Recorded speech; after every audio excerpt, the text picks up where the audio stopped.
নিজেকে নির্দোষ প্রমাণ করেই ঈশানীর যোগ্য মেয়ে হয়ে উঠল বাণী। হ্যাঁ বন্ধুরা, এমনটাই দেখা যাবে। তাই সম্পূর্ণ জানতে ভিডিওটিতে লাইক দিয়ে চ্যানেলটি সাবস্ক্রাইব করে দেখতে থাকুন। গল্পের শুরুতে দেখা যাবে অনিরুদ্ধ আর বাণী সে দারোয়ানের মুখ থেকে সব সত্যি রেকর্ড করে নেয়। তখন দারোয়ানকে মেরেই সেখান থেকে বাণী আর অনিরুদ্ধ বেরিয়ে যায়।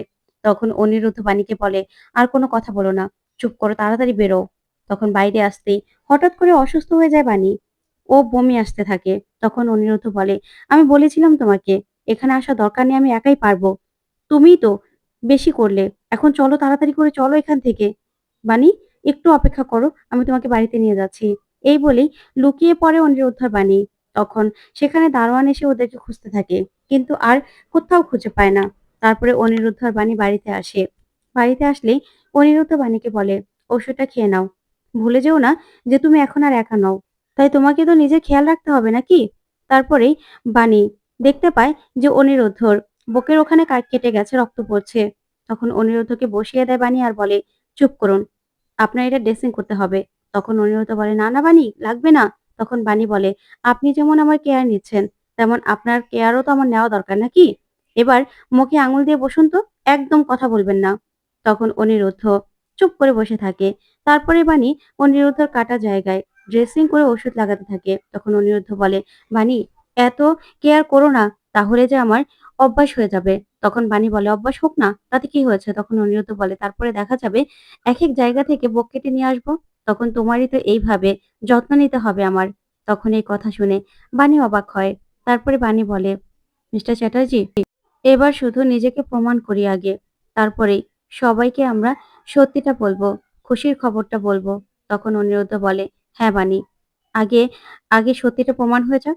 তখনই তানিয়া একটা ছোট্ট পুতুল নিয়ে আসে আর এসে বলে, বাবা দেখো, আমার ছোট্ট ভাই।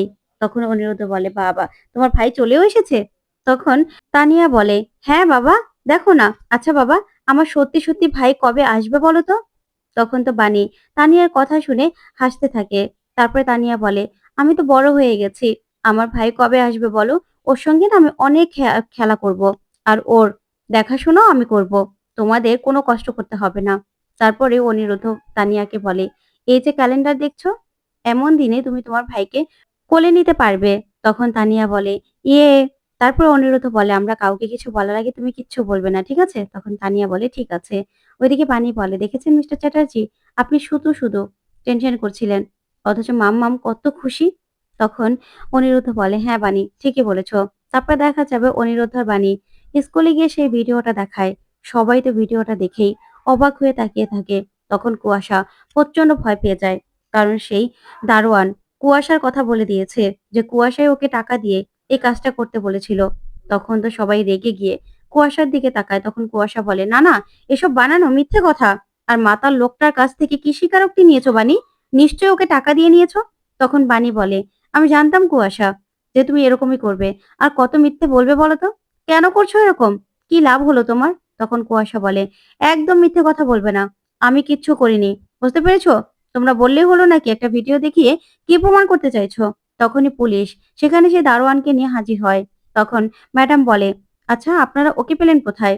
তখন বাণী বলে, এই ভিডিওটা দেখিয়ে পুলিশ অফিসারের কাছে অনেক আগে আমরা কমপ্লেন করেছিলাম। আমরা জানতাম যে কুয়াশা এত তাড়াতাড়ি মানবে না, কারণ ও যে ধরুন তো, ও এত তাড়াতাড়ি মানার মেয়ে নয়। সেজন্যই আমরা এই দারোয়ানকে ধরার ব্যবস্থা করেছিলাম। আর এই দারোয়ানও সবকিছু স্বীকার করেছে। তখন অফিসার বলে, হ্যাঁ ম্যাডাম, ও সবকিছু স্বীকার করেছে। কুয়াশা ম্যাডাম ওকে টাকা দিয়েছিল এই কাজটা করতে।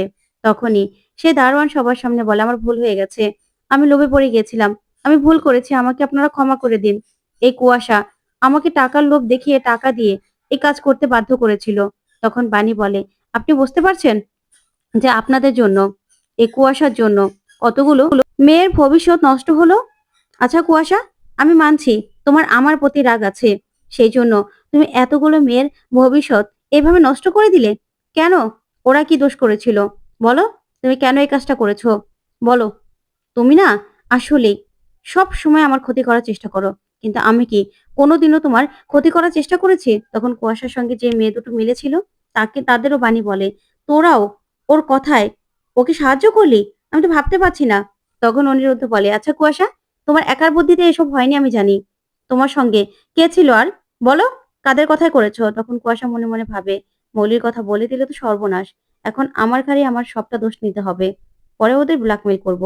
তারপরে দেখা যাবে বানি চিৎকার করে আর বলে, বলো, তোমার সঙ্গে কে ছিল?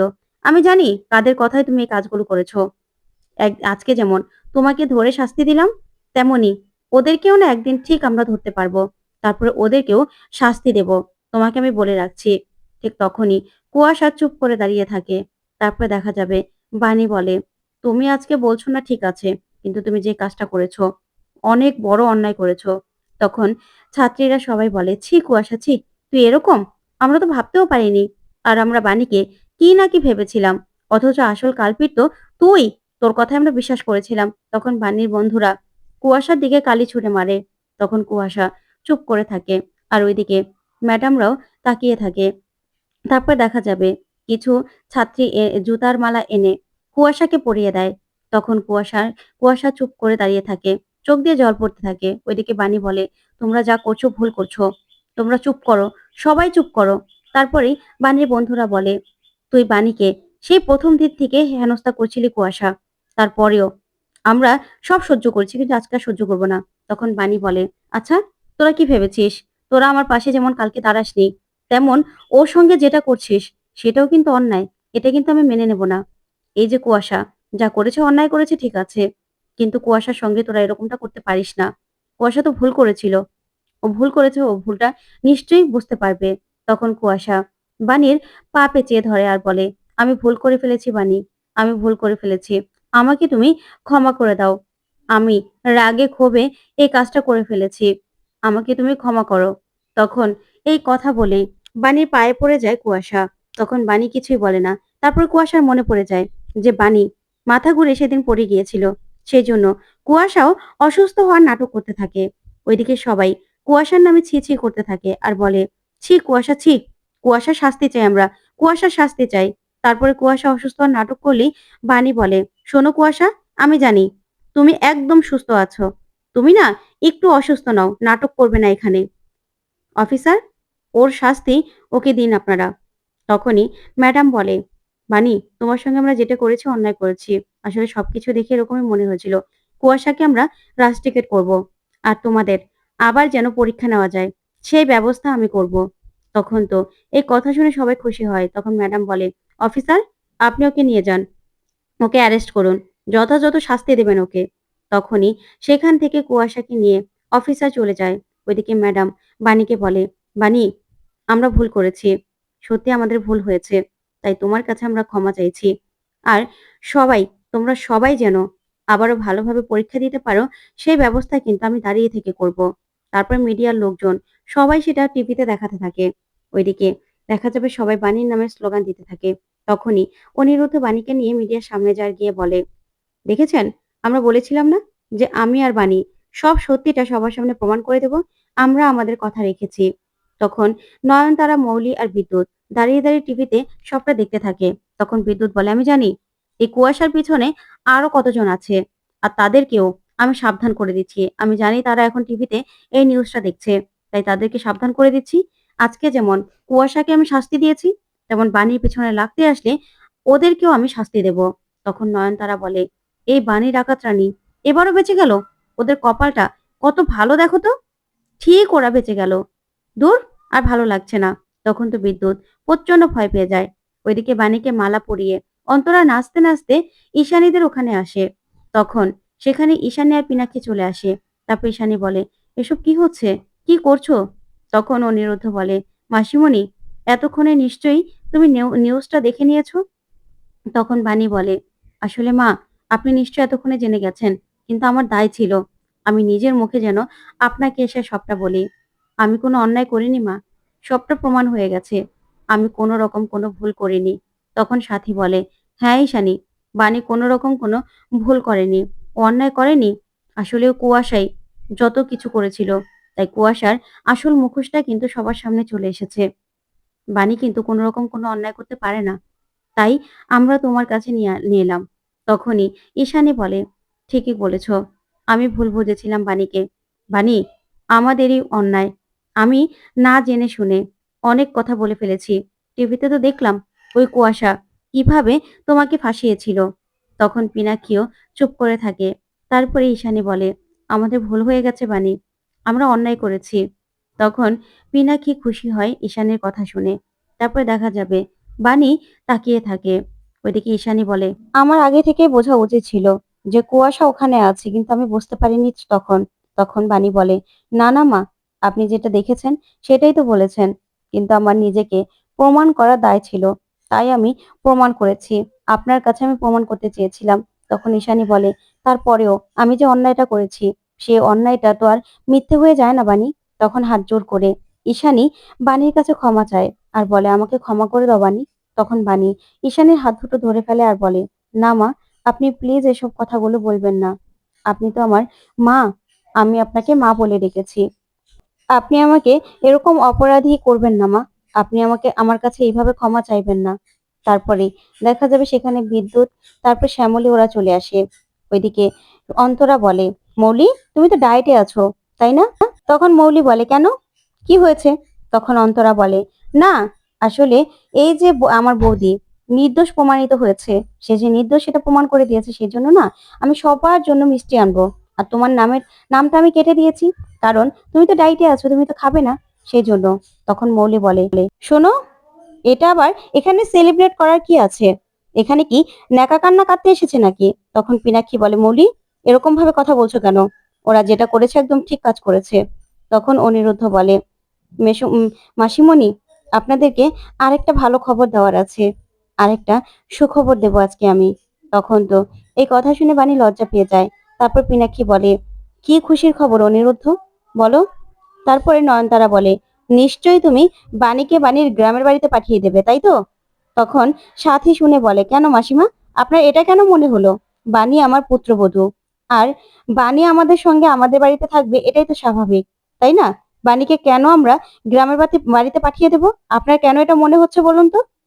তখন সাথী বলে, আচ্ছা অনিরুদ্ধ, বল না, কি ভালো খবর আছে, আমাদেরকে একটু বল, আমার না খুব কৌতূহল হচ্ছে। ওইদিকে নয়নতারা আর মৌলি চুপ করে দাঁড়িয়ে থাকে। তারপর বিদ্যুৎ বলে, আমি জানি, আমি জানি, আমি বলছি। তখন পিনাক্ষী বলে, আচ্ছা অনিরুদ্ধ, বড় সে কন্ট্রাক্টর সেটা আসার কথা? তখন অনিরুদ্ধ বলে, না মেসোমণি, কন্ট্রাক্ট তো আসবে যাবে, সেটা সঙ্গে নয়। তখন বিদ্যুৎ বলে, আসলে আমার মেয়ে তানিয়া, সে নিশ্চয়ই ভালো নাম্বার পেয়েছে, সেজন্যই, তাই না? ক্লাসে নিশ্চয়ই ফার্স্ট হয়েছে। তখন অনিরুদ্ধ বলে, তানিয়া আমার মেয়ে, আর আমার মেয়ে না বরাবরই ক্লাসে ভালো করে, সেটা আর নতুন করে সবাইকে জানানোর তো কিছু নেই, নতুন করে বলার আর কি আছে? তখনই দেখা যাবে সাথী বলে, আচ্ছা অনিরুদ্ধ, এবার বল না বাবা, আর হেয়ালি করিস না, কি হয়েছে? এবার তো আমাদের সবার কৌতূহল আরো বেড়ে যাচ্ছে। তখন দেখা যাবে তানিয়া সেখানে চলে আসে, সেই পিচ্ছি পুতুলটাকে নিয়ে। তখন তানিয়ার কাছ থেকে বানিয়ে সেই পুতুলটা নিয়ে নেয় আর ঈশানীর হাতে দেয়। তখন ঈশানীকে বানি বলে, মা, আপনি আমাকে মেয়ে বলে মানুন বা না মানুন, কিন্তু আমি তো আপনাকে মা বলে মেনেছি, আপনাকে আমি মা বলে ডাকি, আপনি আমার মা, সেজন্য আপনাকে আমি খবরটা সবার আগে বলছি, আপনার এই মেয়ে আবারও মা হতে চলেছে। তখন তো বাণীর মুখে এই কথা শুনে সবাই ভীষণ খুশি হয়ে যায়। ওইদিকে মৌলি প্রচন্ড রেগে যায়। তখন ঈশানী তো একদম খুশিতে আত্মহারা হয়ে যায় আর বলে, সত্যি বাণী, তুমি দ্বিতীয়বার মা হতে চলেছো? তখন পিনাক্ষী বলে, এটা তো ভীষণ খুশির খবর, 50 কোটি টাকার কন্ট্রাক্ট পাওয়ার থেকেও বেশি ভালো খবর এটা, আমার তো ভীষণ আনন্দ হচ্ছে। তখন ঈশানী বলে, সত্যি আমার খুব খুশি লাগছে, খুব খুশি। বানি, তুমি আমাকে এই খবরটা শোনালে? তখন তানিয়া বলে, জানো তো দিদি ভাই, মিষ্টিমা, আমি না বড় হয়ে গেছি, আমি হলাম বড় দিদি। আমার যখন ছোট ভাই আসবে না, তখন ওর দেখাশোনা সবকিছু আমি করব, আর আমি ওকে কোলে নিয়ে ঘুরবো, খাওয়াবো। আমি তো আর এখন আর ছোট নেই, আমি তো বড় দিদি হয়ে যাব। তখন ঈশানী, তারপরেই সাথী, সবাই খুশি হয়ে যায়। তখন সাথী বলে, সত্যি? তারপর সাথী মনে মনে রাগ করে আর বলে, আমার বাড়ির বংশধর আসতে চলেছে, আর আমাকে একবারও আগে জানালো না। তারপরেই দেখা যাবে মৌলি বলে, গ্র্যান্ডমমি, এসব কি হচ্ছে? ওই অনিরুদ্ধর সন্তানের মা হতে চলেছে, তাও কিনা আবার বানি, আমি তো সহ্য করতে পারছি না, আমার তো প্রচন্ড রাগ হচ্ছে, আমার ভালো লাগছে না। তখন নয়নতারা বলে, দিদি ভাই মাথাটা ঠান্ডা করো, মাথা গরম করো না, মাথা গরম করলে না ভুলভালি হয়, বুঝতে পেরেছো?